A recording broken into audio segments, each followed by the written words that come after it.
In 1979, a Frenchman called Bernard Kouchner, who had founded Médecins Sans Frontières, chartered an old cargo ship, and he went to rescue thousands of starving refugees trapped on a tiny island. Refugees that no one else seemed to care about. They were fleeing from the new communist government that had taken over Vietnam. To many liberals in the West, the communists had been heroes in their fight against America. I mean, the boat people are now facing piracy. I mean, they are attacked by pirates 10 times in their trip. Is are still alive. And nobody are taking care of them. And that's our purpose. It's not possible to shut up now. Kouchner's action had a powerful effect in the West, because it started to undermine the self-belief of a whole generation who saw themselves as radical and pure. That possibly being good was not as easy as it seemed. It began when the singer Joan Baez came out in support of Kouchner. In the 1960s, she had been deeply involved in the civil rights protests. Mother gave me 5 children to try to register. You can't go in, nobody but students and parents. And also one of the leaders of the anti-Vietnam War movement. She was a symbol of the idealism at its heart. I'd like to try it, though, eh? You can't go. But now, she said that the refusal to help the refugees showed how radicals had become not only uncaring, but corrupt.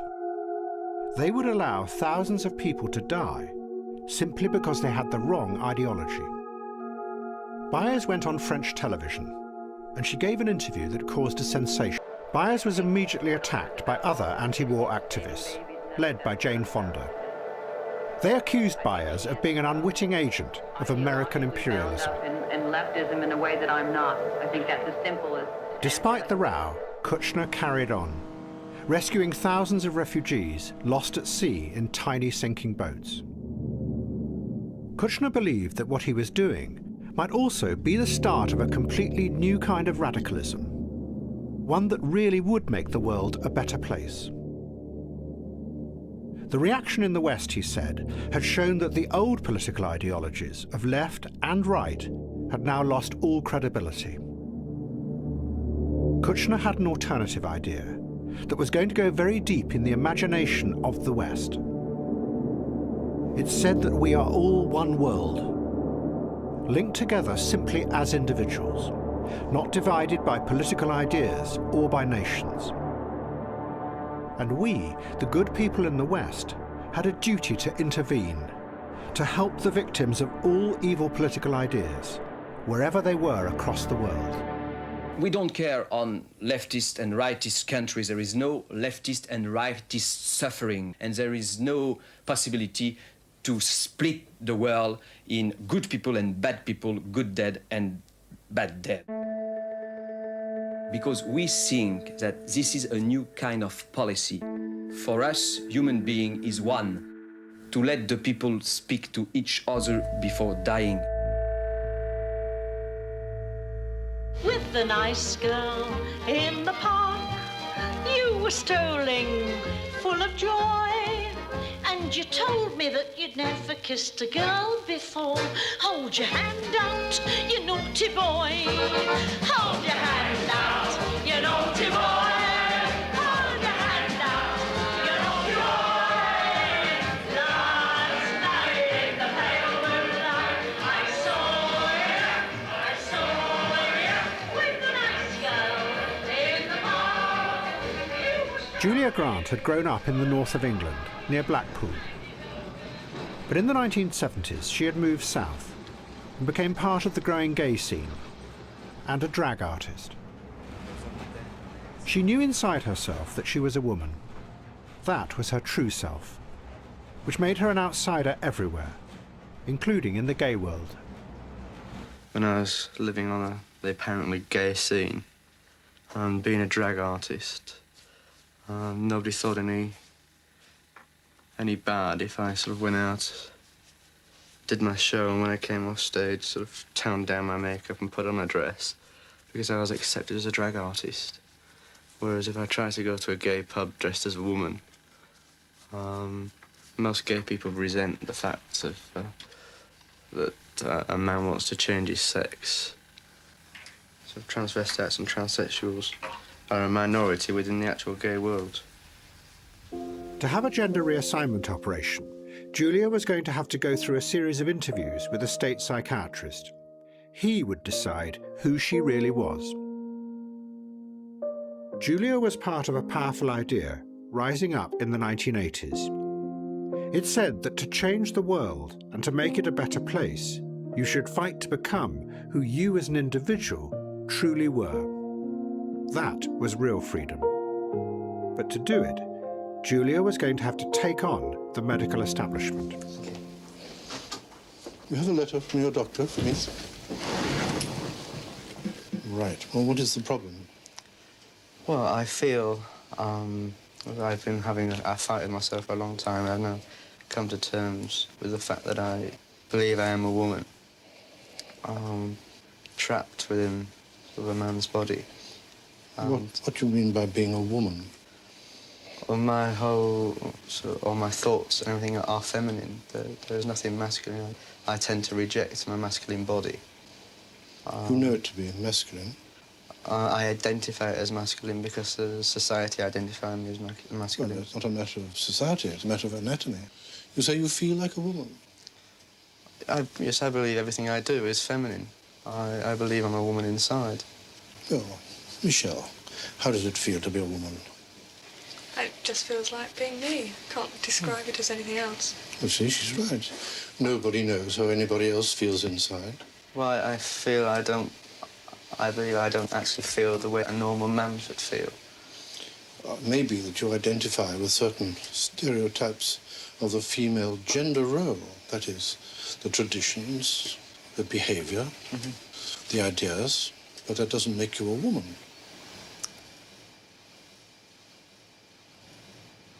You know, styles do change, even if you think they don't.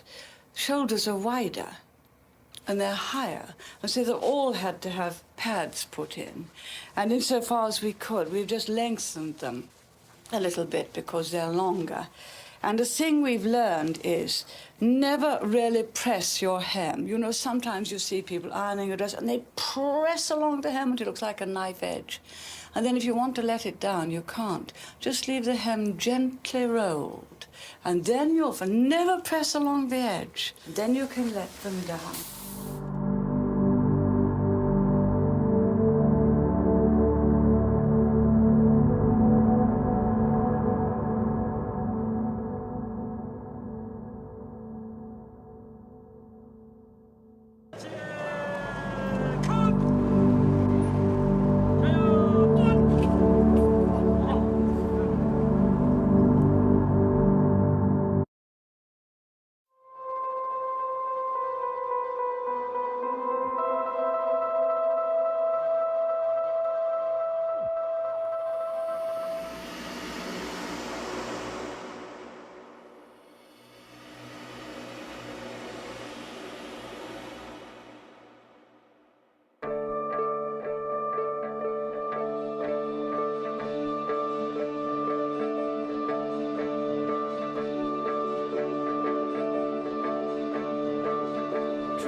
In 1979, a Frenchman called Bernard Kouchner, who had founded Médecins Sans Frontières, chartered an old cargo ship, and he went to rescue thousands of starving refugees trapped on a tiny island. Refugees that no one else seemed to care about. They were fleeing from the new communist government that had taken over Vietnam. To many liberals in the West, the communists had been heroes in their fight against America. I mean, the boat people are now facing piracy. I mean, they are attacked by pirates 10 times in their trip. They are still alive. And nobody are taking care of them. And that's our purpose. It's not possible to shut up now. Kouchner's action had a powerful effect in the West because it started to undermine the self-belief of a whole generation who saw themselves as radical and pure. That possibly being good was not as easy as it seemed. It began when the singer Joan Baez came out in support of Kouchner. In the 1960s, she had been deeply involved in the civil rights protests. Mothers gave me 5 children to try to register. You can't go in, nobody but students of Paris. And also one of the leaders of the anti-Vietnam War movement. She was a symbol of the idealism at its heart. I'd like to try it, though, Ray. You can't go. But now, she said that the refusal to help the refugees showed how radicals had become not only uncaring, but corrupt. They would allow thousands of people to die simply because they had the wrong ideology. Baez went on French television, and she gave an interview that caused a sensation. Baez was immediately attacked by other anti-war activists, led by Jane Fonda. They accused Baez of being an unwitting agent of American imperialism. And leftism in a way that I'm not. I think that's as simple as...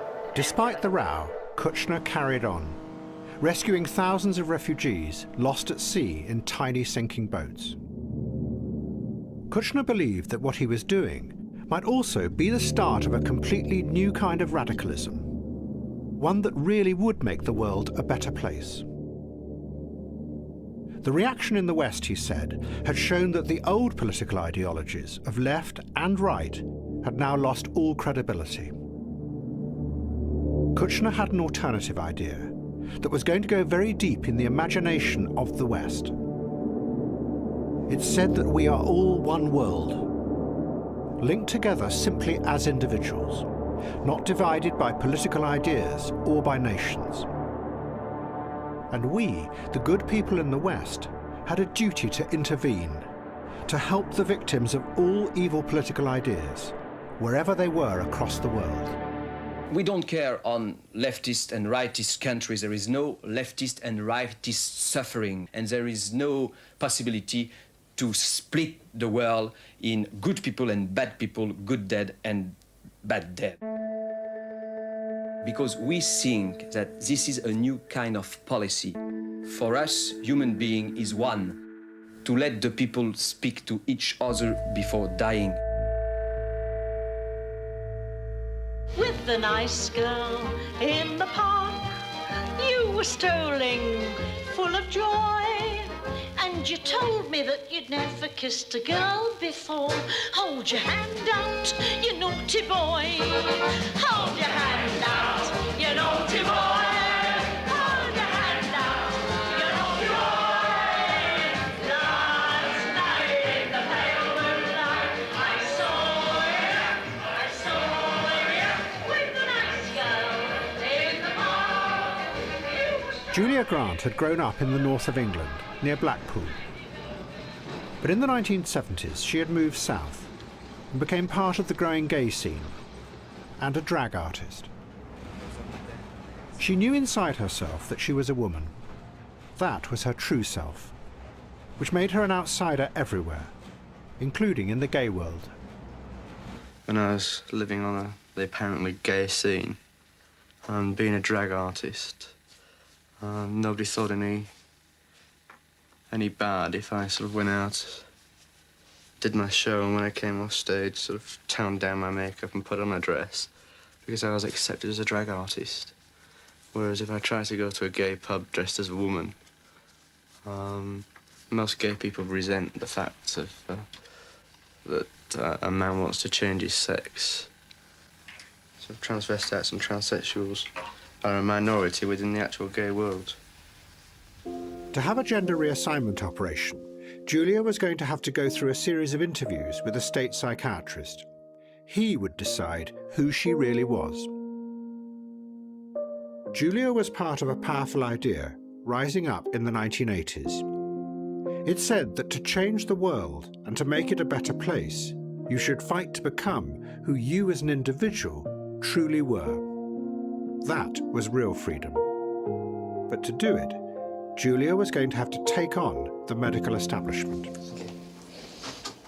You have a letter from your doctor for me?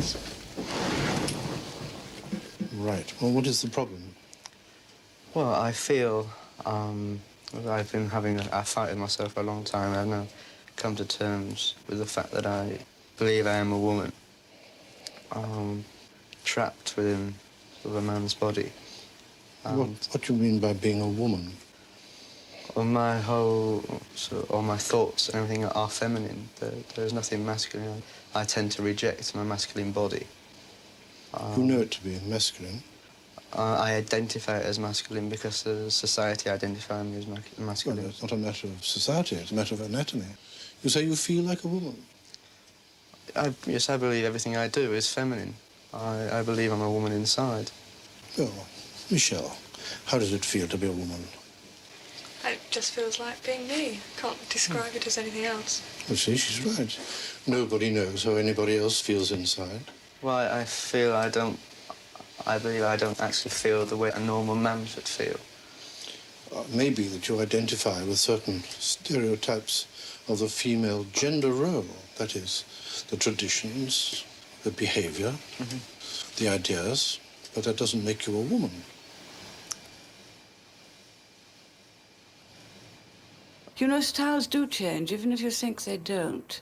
Shoulders are wider, and they're higher, and so they all had to have pads put in.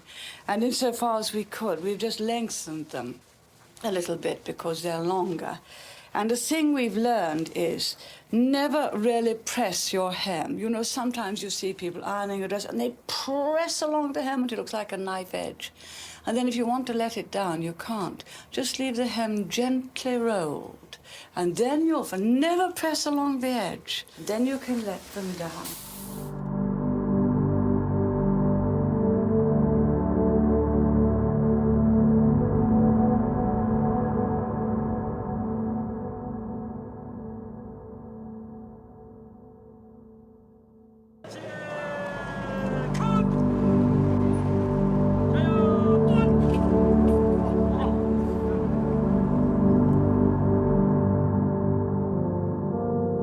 The China News Agency supplied all the news for everyone in China.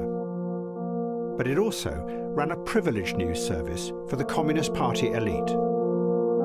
And the higher you were in the party, the more truth you were allowed to know. There were 3 levels of secret newspapers published every day. And at the top, there was what was called Big Reference. Very few copies were printed because they were only for the top leadership. And it was printed in extra large type to make it easier for the old men who ran the country to read it.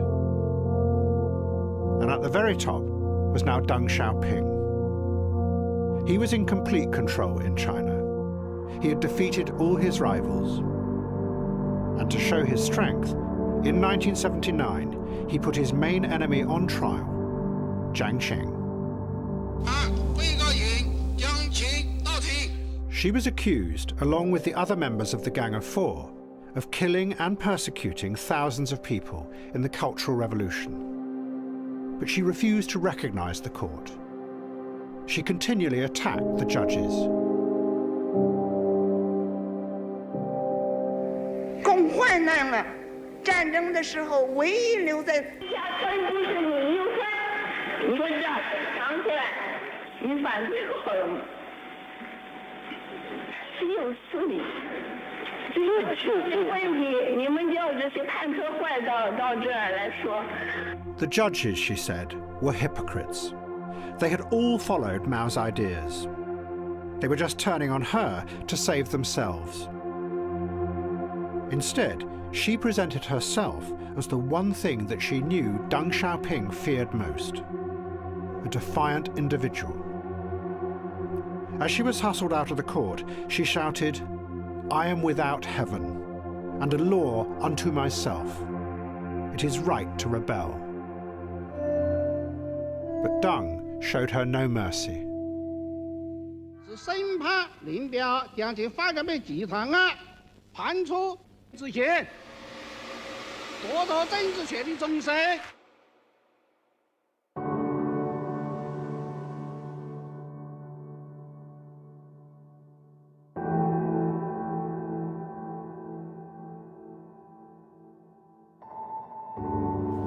Deng Xiaoping decided to experiment with democracy. He allowed people to put up posters and sell magazines in Tiananmen Square. It was known as Democracy Wall, and it quickly became a symbol of a new openness in China.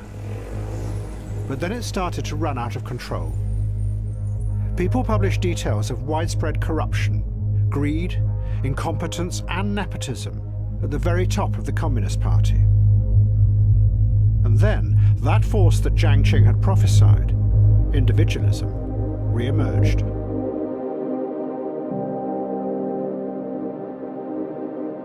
Wei Jingsheng worked as an electrician at Beijing Zoo. Wei was a charismatic figure, and he quickly became a leading force at Democracy Wall. He called for the overthrow of Deng Xiaoping. He put up posters that said, "We want no more gods, or emperors, or saviors of any kind. We want to be our own masters. Everything that is happening now is just a newfangled lie. Deng is just a new fascist dictator."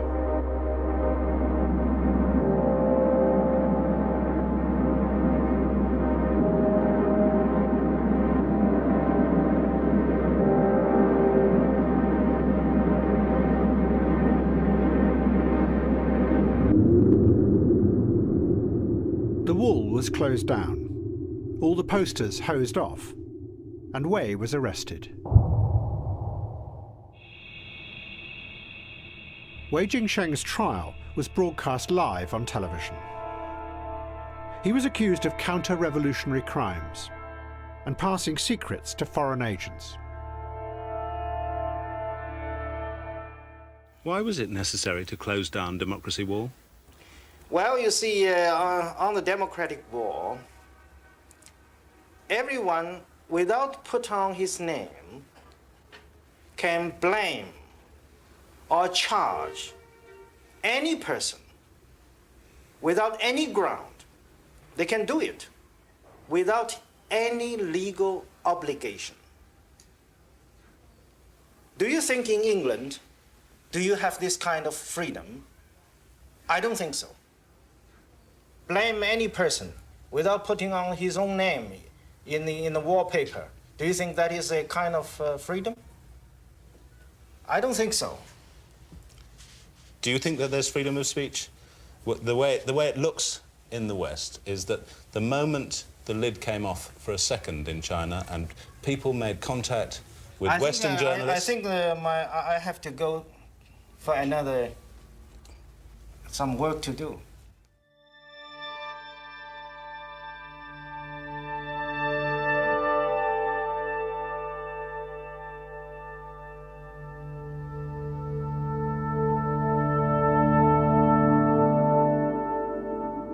Bernard Kouchner's humanitarian vision of a world without borders was now spreading. Idealists from the West, inspired by his ideas, were traveling to conflicts all around the world. In Afghanistan, they came to help the Mujahideen, who they saw as noble idealists, struggling against the Russian invasion.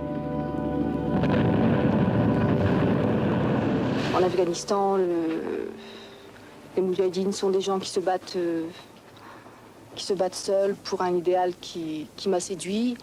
Et je savais qu'il manquait de médecins et c'était un peuple qui avait besoin de nous. Et Et donc je suis venue. Bon, il y a aussi un petit peu le côté aventureux qu'il ne faut pas négliger. On vient là pour soi également. Il faut rester honnête. Et c'est un genre de travail, d'aventure, on peut dire, qui me plaît pour un temps limité. Et quand les risques sont limités également.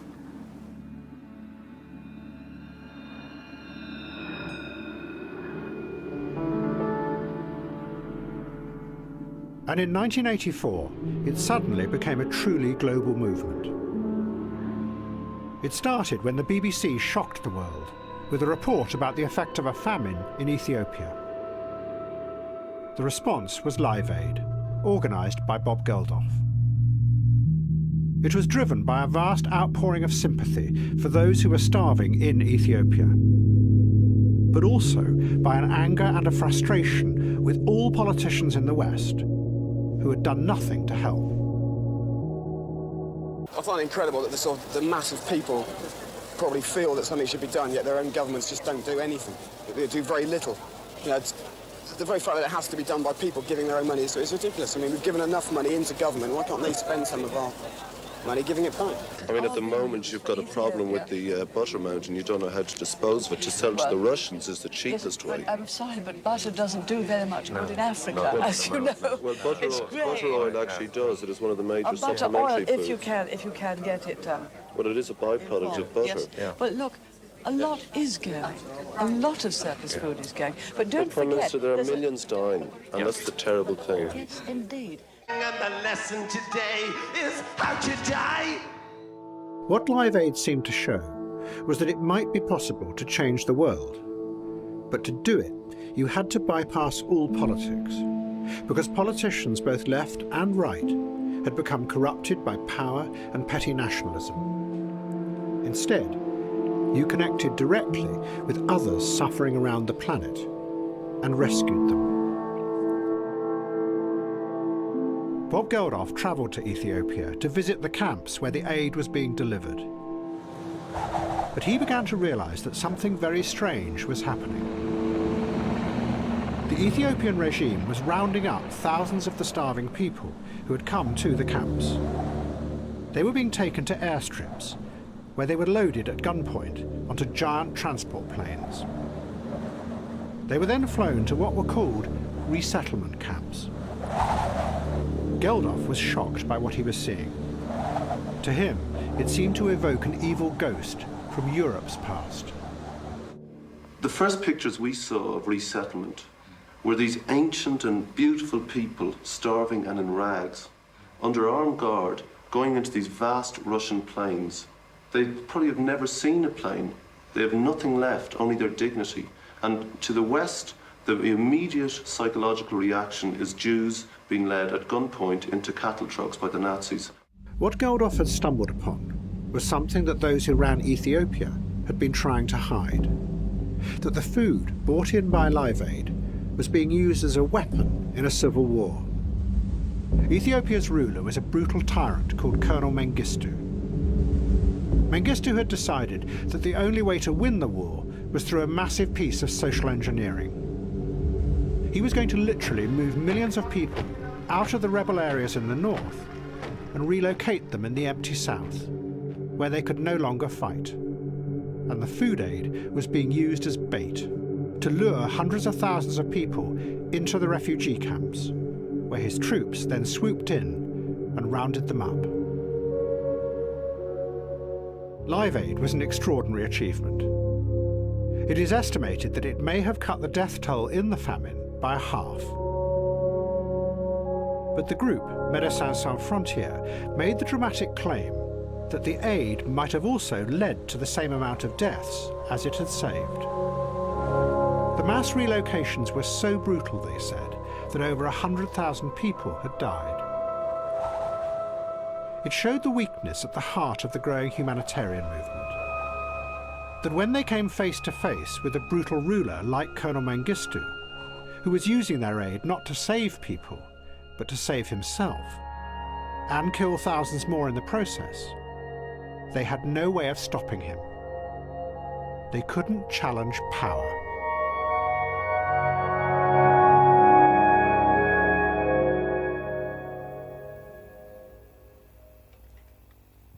I only wish I'd been born a woman, then I'd have the same privilege as women, as all the sort of women's livers who sort of shout off about burning of bras and all the rest of it. They can still marry, I can't. So I've got to try that a little bit harder by wearing makeup and trying to look good all the time. Feminists liking it or not. I think that if a woman's got pride in herself and wants to look attractive and wants to wear makeup, then I don't know, the more people will turn and look at a fully made-up woman. Well, it ain't right, men dressing up as women. Yeah. No, they're just a bunch of quiz, aren't they? You know. Oh. What? How do you know? We got one in our school, haven't we? Mr. Yeah. It's a quiz. In papers and everything. He goes around touching all the kids' legs. You wouldn't like to be a quiz. They done a race touching men's bollocks and everything. Well, she wasn't doing that, was she? I don't know. It's not a she, is it? It's a he. Trying to be a she. Julia Grant was now living as a woman, while she carried on being interviewed by the NHS psychiatrist. But she was becoming increasingly frustrated and angry with the process. And she decided to challenge the power the psychiatrist had over her. She travelled to the south coast to see a surgeon at a private clinic. She went with her partner Amir. He was a refugee who had fled persecution in Iraq. The surgeon agreed to give Julia breast implants. And after the operation, Julia went to confront the psychiatrist. Because I'm supposed to be directing your case, because it's primarily a psychiatric matter. And I must confess I take exception to your doing that. Well, I thought it was something permanent. I needed something to establish that I was doing what I was doing. It's a medical matter. It isn't a personal choice. I like to be informed. See, once again, you're overstepping the mark, and I don't like it, one bit. I don't wish to appear to be petulant, but really you're not arranging this affair in a manner that fits our protocol. We like to do it in our way, when we know what's going on. And I don't like people who step out of line. I find it, to say the very least, irritating. Well, I'm finding having difficulties with the guy I'm living with. So do many of my patients with their associates. Why should you be different? I don't think you conducted yourself particularly tactfully in all this. And there I think the interview will end. Thank you very much. You'd better come and see me in another 3 months. Why can't I have the operation? Why can't I pay for it? They don't like that. They like you to be very placid and to sit there and just do as you're told. And if you don't do as you're told, then you're going against the system, and then the system won't help. After all, it's my mind. I know what I want. Nobody else can get inside me. Julia went back north to see her family, to tell them that she was going to defy the medical establishment.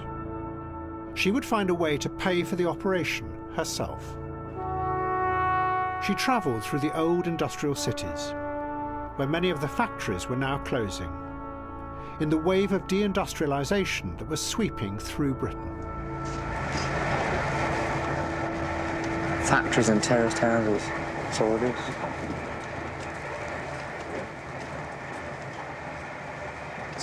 Like Coronation Street, isn't it?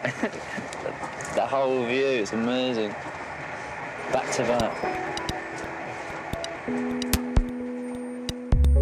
Take me out tonight, where there's music and there's people who are young and alive, driving in your car.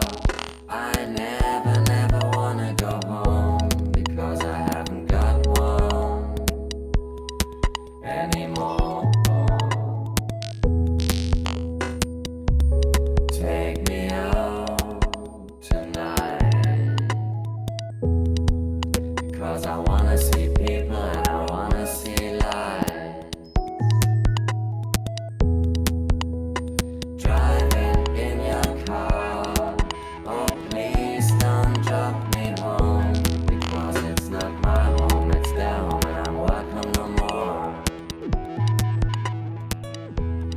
mid-1980s, a young girl called Chai Ling had come from the provinces to study psychology at Beijing University.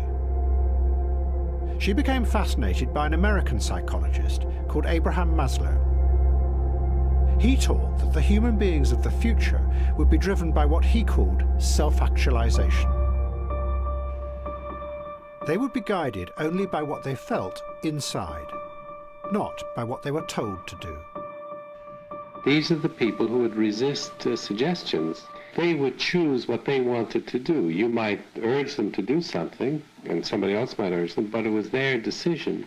Doing what they themselves decided to do, they look within, making real the inner self, which is independent of the century, independent of the culture even.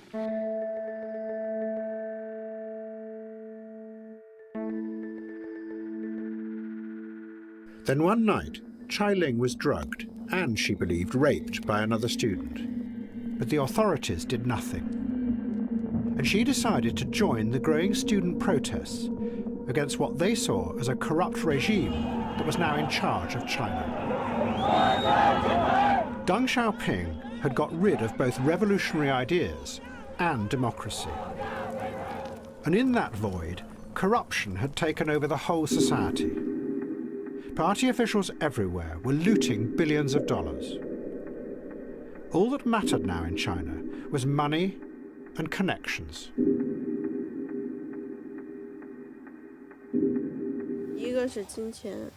The first thing in life is money. And the second thing is connections. It is very important to have connections.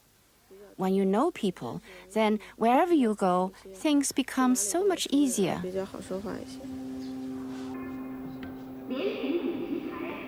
In April 1989, the one leader that the students trusted, Hu Yaobang, died of a heart attack at a party meeting. Students started to come to Tiananmen Square to mourn him. Chai Ling was among them. And as more and more people came to the square, she became one of the most vocal of the protesters.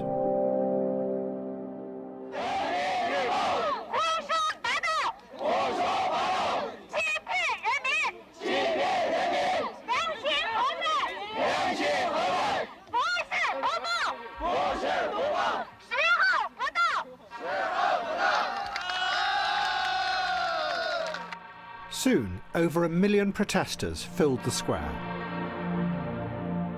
But the government refused the students' demands for more democracy. And the movement started to split.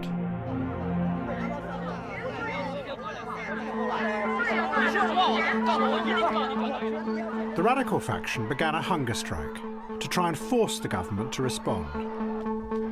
Chai Ling had now risen to become one of the leaders of the radical movement. She later wrote that the experience made her an independent woman. She herself was liberated and became a self-actualizer.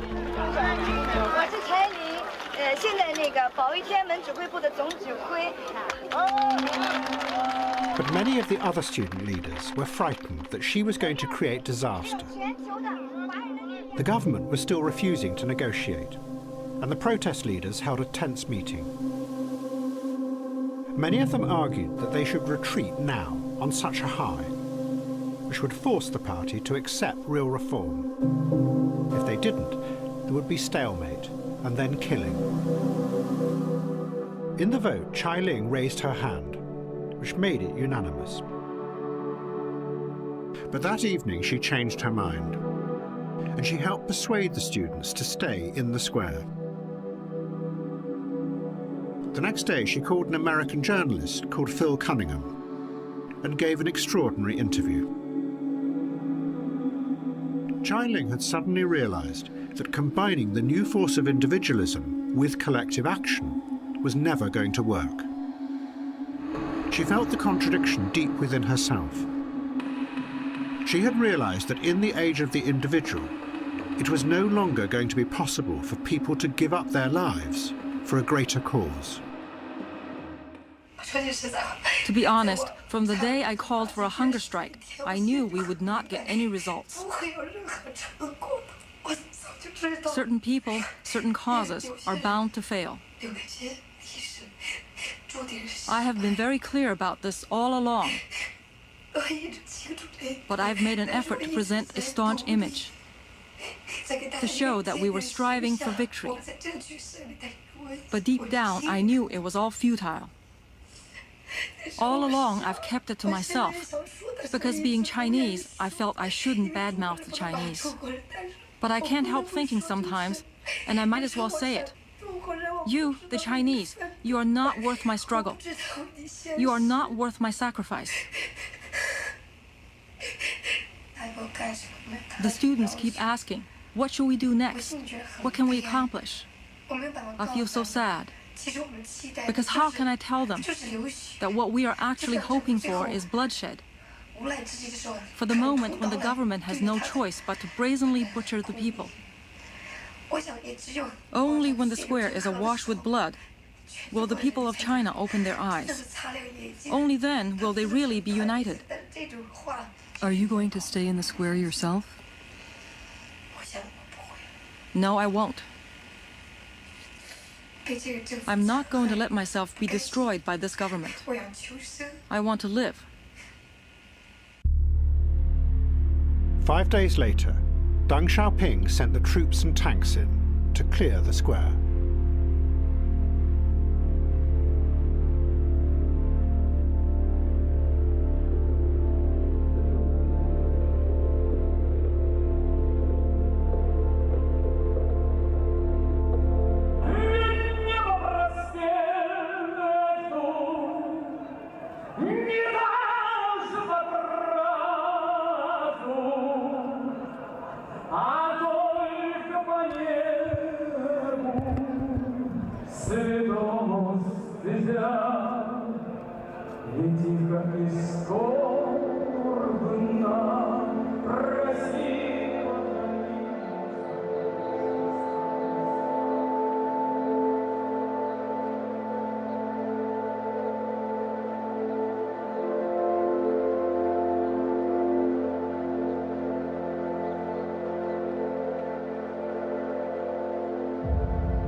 Boris Yeltsin was the president of the new Russia.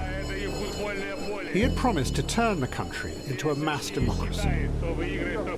Yeltsin appointed a group of young technocrats, and they set out to do this through what they called shock therapy, advised by Western bankers and economists. They believed that they had to move fast, because the communists might try and take power again. But behind it was a grander, utopian idea, that it might start the spread of democracy all around the world.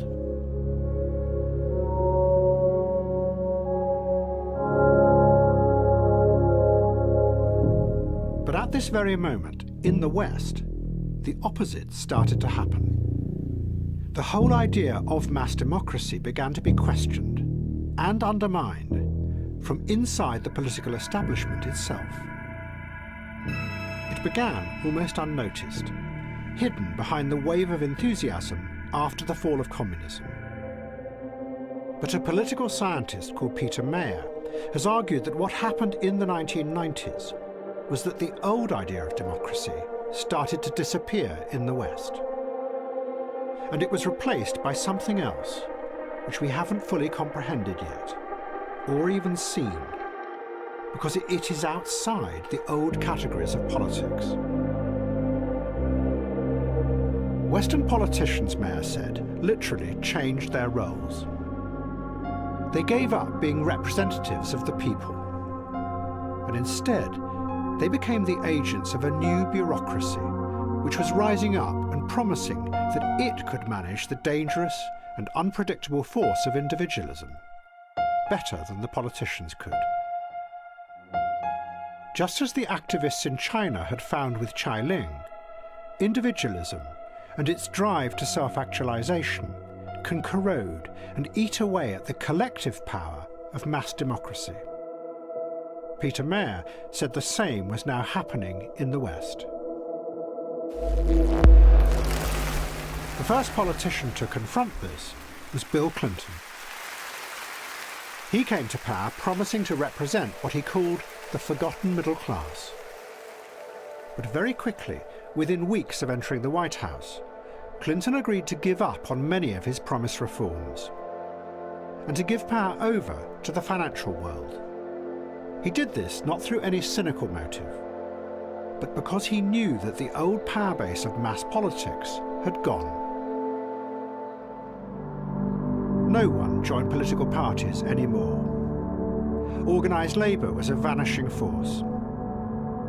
Clinton might be in office, but he no longer had the collective power of the people behind him. The power that in the past had allowed politicians to challenge the elites in society. And in the face of that, Clinton decided to give power instead to the new force that promised that it could create a wealthier and happier society. The bankers and the economists and the management experts who were now spreading and multiplying through the corridors of Washington. We know big government does not have all the answers. We know there's not a program for every problem. The era of big government is over. If the new bureaucracy delivered on their promises, it was going to be a wonderful world. But if something went wrong, then the politicians would have no power with which to confront them. The shift in politics had begun.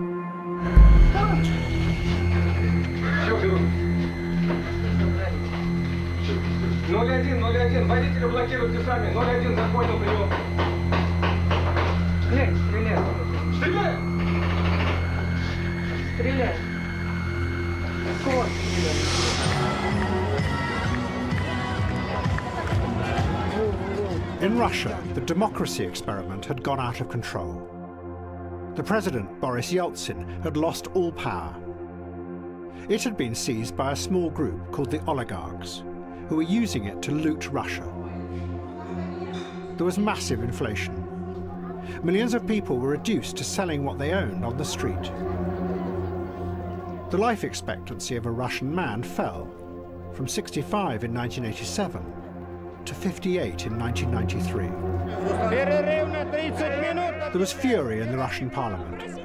Its leader accused Yeltsin of economic genocide and demanded that he stop the experiment. Yeltsin responded by dissolving parliament. He cut the phone lines and sealed the building off. But a group of protesters broke through, and fighting began around the parliament, and then spread to the television station.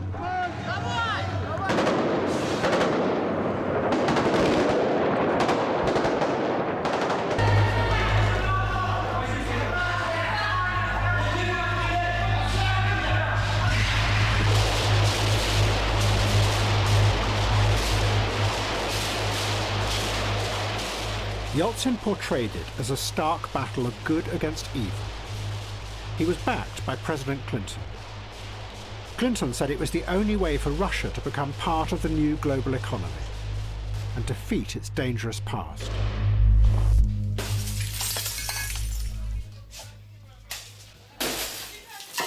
But in among the fighting was a man who believed that he knew what was really happening. Edward Limonov had been expelled from the Soviet Union 20 years before. He had lived in New York in the 1970s, the moment when the banks who now ran the global system were beginning their rise to power. Limonov was convinced that what was happening now had nothing to do with democracy. It was what he called the geopolitics of money, a force that had already enslaved the American people and now wanted to bend the Russian people to its will.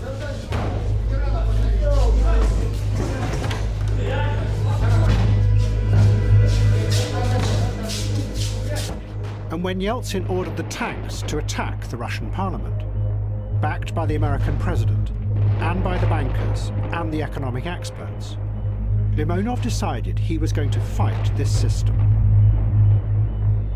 Because he knew its one weakness.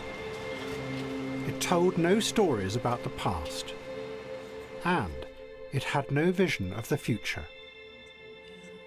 Its only aim was to keep the system stable.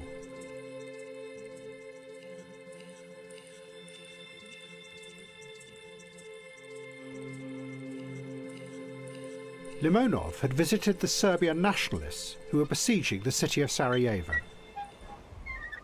He was the guest of their leader, Radovan Karadzic. Karadzic told him about the powerful nationalism that was now reawakening after the fall of communism.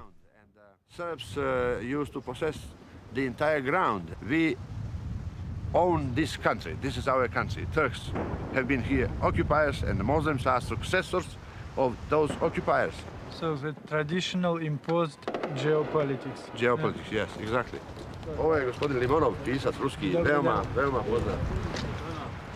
Limonov became notorious when he was then filmed firing a machine gun in what seemed a random manner into the city below.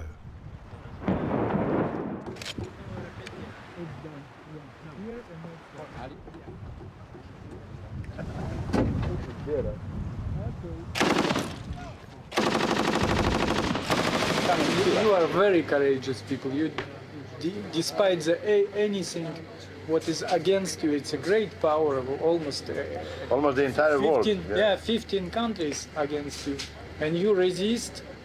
And I repeat again, we Russians, we should take example from you. Limonov realized that something was re-emerging from the past in Bosnia that might have the power to confront the new system of global money. It was nationalism, and the national myths that came with it. They were powerful stories that linked people together and gave them a collective power, something that individualism could never do.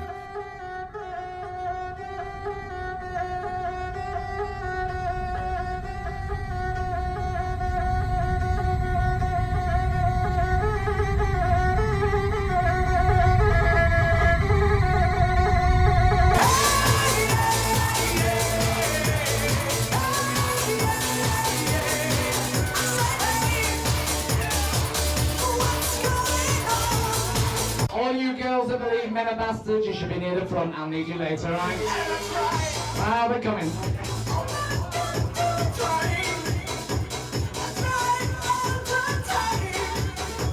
Oh, I remember the 60s. I used to dress like that.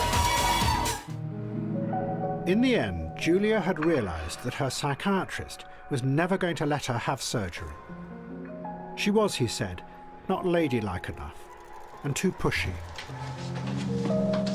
She had gone to a private surgeon and finally become what she had always known was the true person. But only weeks after the surgery, she had collapsed from bleeding. She was taken into hospital unconscious, where she was treated for a suspected miscarriage by doctors who had no idea of her medical history. The surgery was damaged. She could no longer have sex. And Amir left her, and she was alone. If the truth be known, some of my friends have never, ever asked how I feel, how I am, why I'm always alone. People, or there are one or two people that I've actually discussed the problems with the first time, maybe 5 or 6 years ago, and the person that I told only used it against me. And he went off with somebody else, and when I asked, well, why, you know, it's thrown in my face, well, you're not a real woman anyway. What am I supposed to do? And when you get knocks like that, and you have to face up to that kind of thing, I suppose it makes you just a little bit wary. Most people listening to that would say, oh, what a shame, how sad, but I suppose if love slapped me in the face, I wouldn't even recognise it now.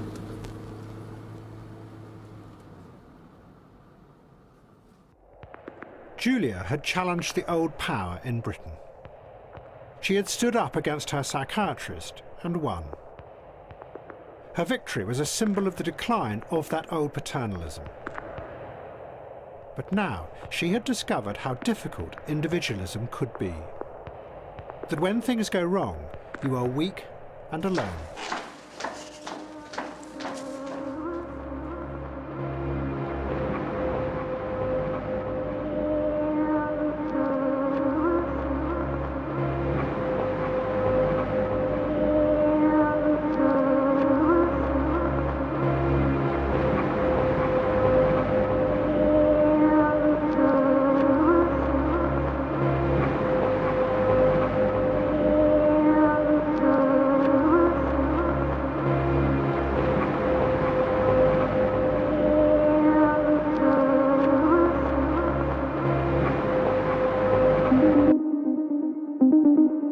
But as individuals were beginning to feel the limitations of their power, the new class that had grown up to manage them was growing stronger and more confident.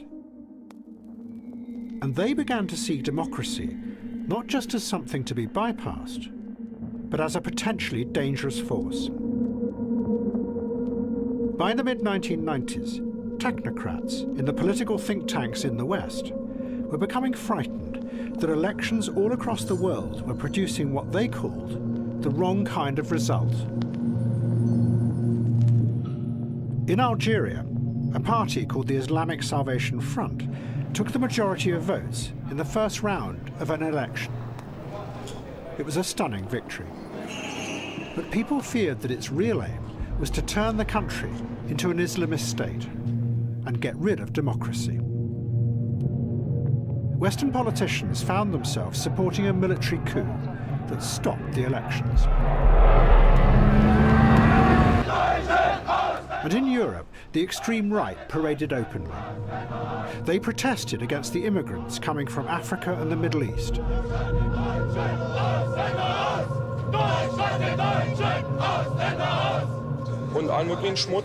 The foreigners take away houses in Germany, bring drugs and all kinds of filth.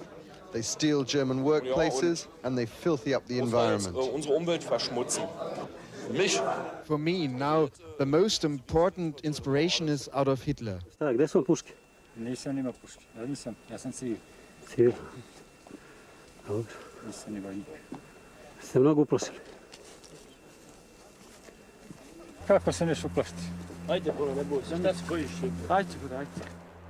And faced by the horror in the Balkans, President Clinton's representative, called Richard Holbrooke, brought the question out into the open. Suppose elections are free and fair, he said, and those elected are racists, fascists, separatists.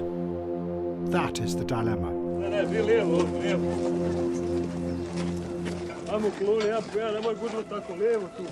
An American political scientist called Fareed Zakaria put it more bluntly.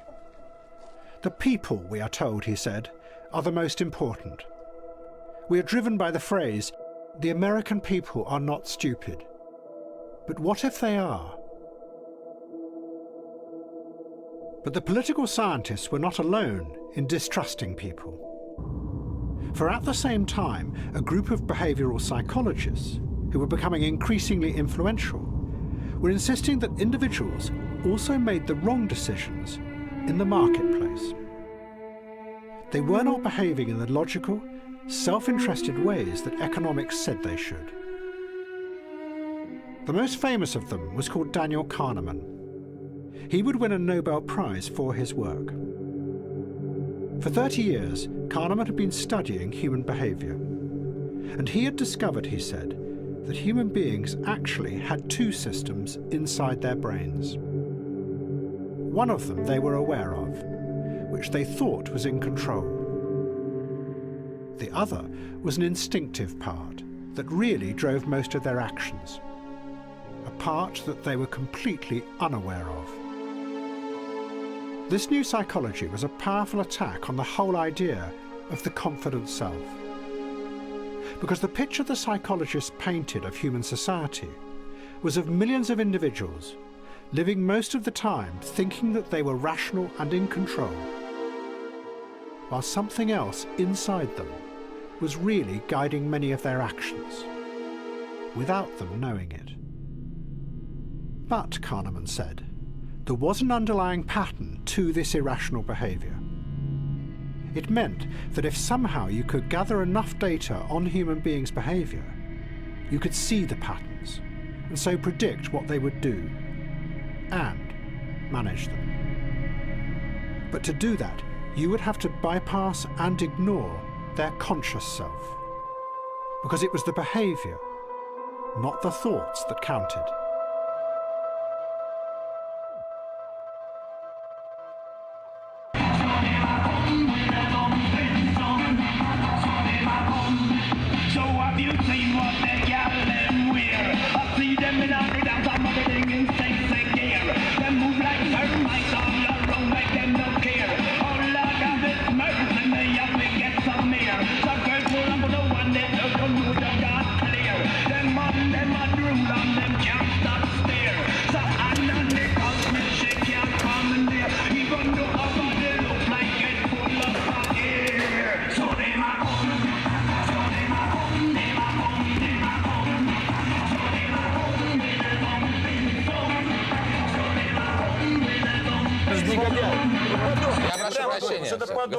Господа, я прошу прощения. Ой, ну что вы делаете? Ну что же вы делаете? Ну что же вы делаете? Подонок сейчас, я вообще... Ну, Владимир Вольфович, ну так нельзя. Сядьте, пожалуйста. Ну как сядьте, можно? Как можно? Сядьте, пожалуйста. Оба сядьте, пожалуйста. Как можно? Что ж такое-то?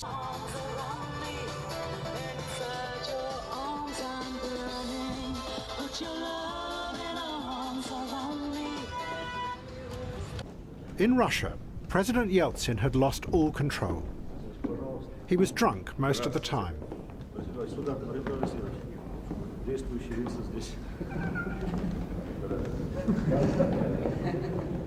He had become the puppet of the oligarchs, who had taken over all the media and blocked any opposition. But there was one opponent. It was Edward Limonov. Закрыть the fascist regime!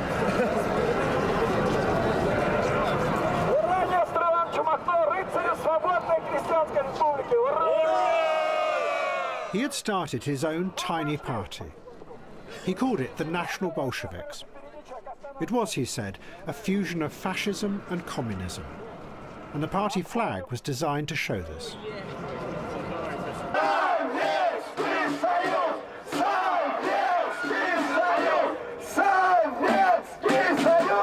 But it wasn't simple nostalgia. Limonov wanted to shock people out of accepting the completely corrupt society around them. He wanted to go back to the original roots of fascism and nationalism. To the idea that if you can find a story powerful enough to inspire people, you can then use that collective power both to sweep away the corrupt rulers and change reality. It was something that had been wiped and forgotten because of the horrors it had led to in the past. And the individualism that had been promoted so strongly in the West after the Second World War had been a force shield against that. A shield of one world, composed of just individuals. Limonov was the reappearance of the frightening old dream.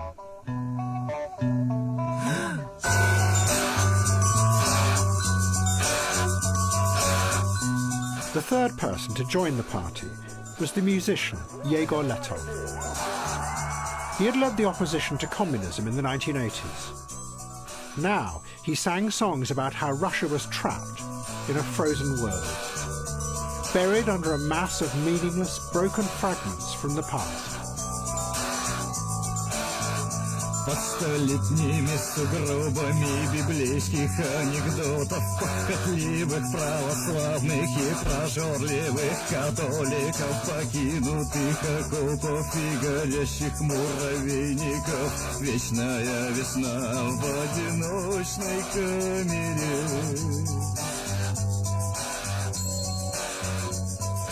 Вечная весна в одиночной камере. Под обтопленными толпами, домами, площадями, многолюдными пустынями, зловонными церквями, раскаленными хуями и голодными влагалищами. Вечная весна в одиночной камере.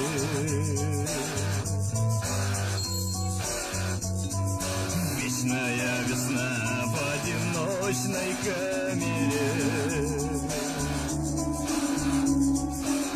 Сквозь зеркальные убежища, словарные запасы, богохульные мыслишки и непропитые денежки, обильно унавоженные кладбища и огороды. Вечная весна в одиночной камере. Ghosts from the past were returning at the margins, in England too. In August 1999, a farmer in Norfolk called Tony Martin shot 2 burglars who were travellers. He killed one of them, called Fred Barris. Tony Martin was a recluse. He lived in a remote, half-ruined building called Bleak House. Tony Martin considered himself a victim. He'd been plagued by burglars for years. He lived in squalid conditions, paranoid about being burgled. The stairs of the house were booby-trapped. He slept fully dressed with his boots on and a gun by his bed. Martin was found guilty of murder and sentenced to life imprisonment. His conviction touched off a wave of protest. On the surface, it was about Martin's right to defend himself. But it also expressed a much wider feeling that was simmering under the surface. That the very institutions that were supposed to protect the people, the law, the police and the politicians, were now being turned against them. A growing sense that you couldn't trust those in power any longer. What began to be called the elites. The Labour government was shocked by the anger that burst out. Tony Blair wrote in a private memo simply, "We have lost touch." But what Blair and the other modern politicians had forgotten was that that suspicion of the elites did not come out of nowhere. It had its roots back in Britain's past, at the moment when the empire was collapsing. And Tony Martin himself was a direct link back to that anger. In the 1950s, Martin's uncle had been a leading member of a group called the League of Empire Loyalists. The League were powerful because some of their members were at the heart of the Conservative Party. They were convinced that there was a global conspiracy to destroy the British Empire. It was being run by bankers in America, working together with communists in Russia. But they also believed that many of those in charge in Britain were also involved in this conspiracy, including most politicians. Well, my reasons for joining the Empire Loyalists are many, but they largely stem from the fact that I believe in the thesis of nationalism, national independence, as opposed to internationalism, which I consider would in time devolve into a world government, which would of necessity, by sheer weight of numbers, become a communist-controlled world government, with the control of the world vested in the hands of very few people. This would be a tyranny, and I consider the only way to combat this possibility of a tyranny is to encourage nationhood and nationality. And that anger was about to return. By now, politicians in the West had given large amounts of their power away.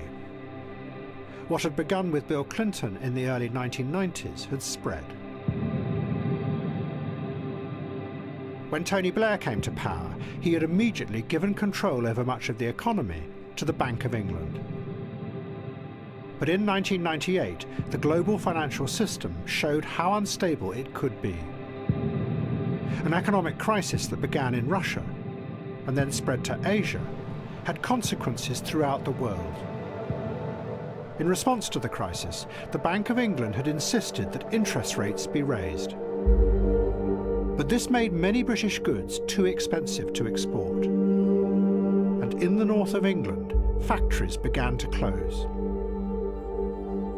Tony Blair insisted, though, that it was a price the country had to pay for being part of what he called the world economy.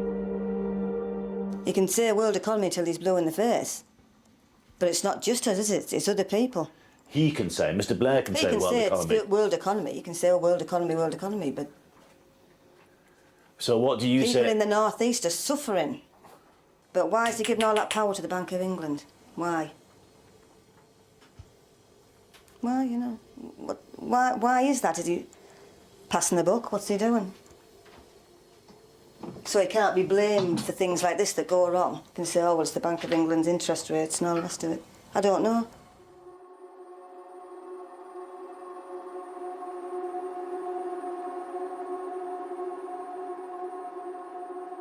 They're just opening their mouths and letting the wind waffle their tongues about, as far as I'm concerned. Get up here and get things sorted. You vote a Labour government in, you vote for them all your life, and this is the crap you get off them. You think it's all wrong what's happened? What could they have done? Give us more support, stepped in, put a shoulder behind us, show a bit more muscle. Just let them know that they cannot do this. And at the end of the century, a new anger began to grow, out in the margins of England, that in the future would get mixed up with the furies of the past. But the politicians increasingly found that there was little they could do to respond to this anger. Because over the past 10 years, all kinds of new organisations had grown up that were deliberately designed to limit the politicians' power. Because national politics was dangerous to the stability of the global system.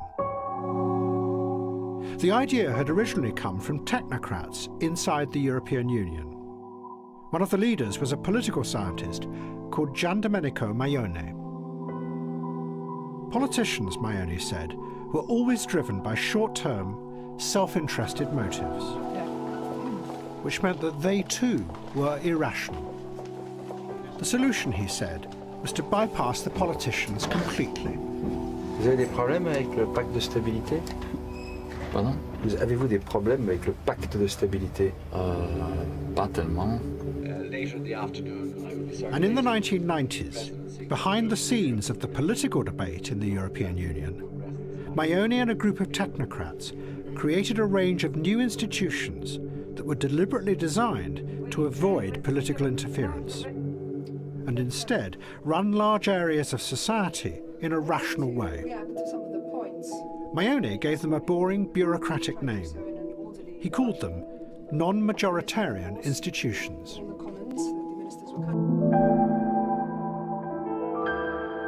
But in reality, they were a completely radical invention that challenged the very idea of democracy. These new organisations, Maione said, are by design not directly accountable to voters or to their elected representatives. Out of it was going to come the massive range of new bureaucracies that today run large parts of the modern world. Not just central banks, but all kinds of regulatory agencies, special courts and expert bodies, all of which govern not through political policies, but through rational, scientific assessment and measured outcomes. And the European Union became the centre of this experiment. In front of house, the elected politicians debated subjects like human rights, but continually failed to come to any conclusion. Noi dobbiamo apprestare una serie di garanzie, una serie di protezione per I cittadini. Are we concerned with rights or with political objectives? And much of what we're going to discuss today is... Personnellement, je pense que les femmes méritent d'avoir 2 articles dans la charte et pas un seul. But quietly, behind the scenes, what were being created were, in Maione's words, specialised institutions staffed with neutral experts, carrying out policies with a level of efficiency and effectiveness politicians cannot and never will achieve.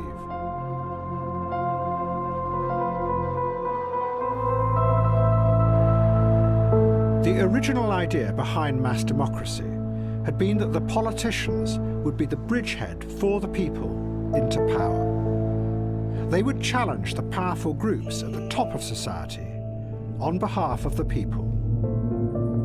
But then the people, driven by the new individualism, had retreated into their own private worlds.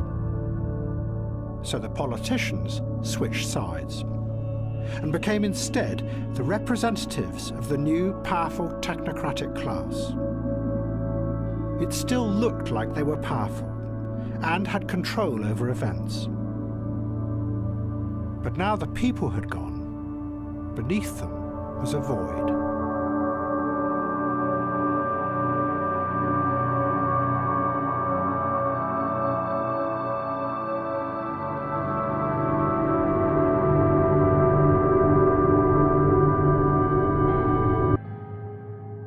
But in 1999, Tony Blair realised that there might still be a way to change the world dramatically and recapture some of that power.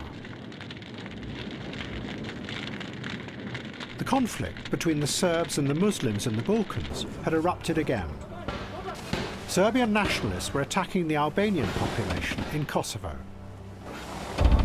Blair worked hard to persuade a reluctant President Clinton to join in a bombing campaign, to force the Serbs to stop the ethnic cleansing.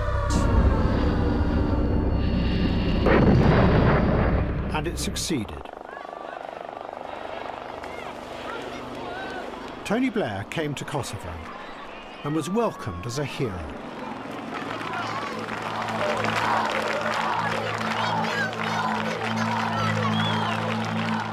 At the refugee camp, Blair presented what they had done as an expression of that epic vision that Bernard Kouchner had put forward 20 years before.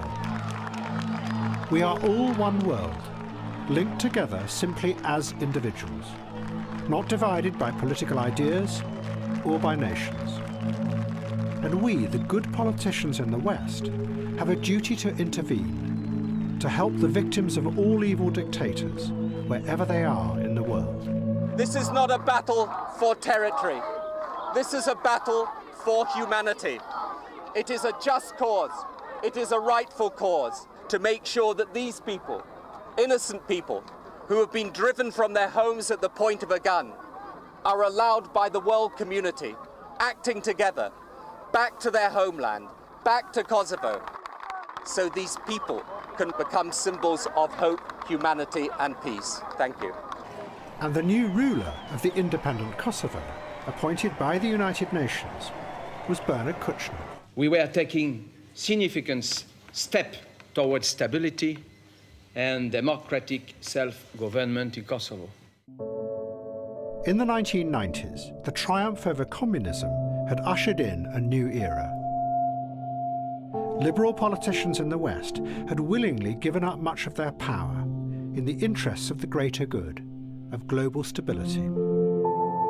The power had gone first to the global financial system, and now it was being given to the American military as well. It looked like a new world. But underneath, the old forces of money and military power were reassembling and resuming their dominance, just as they had in the pre-democratic days of the old empires. And that was going to lead to other strange forces rising up and coming back to haunt the West.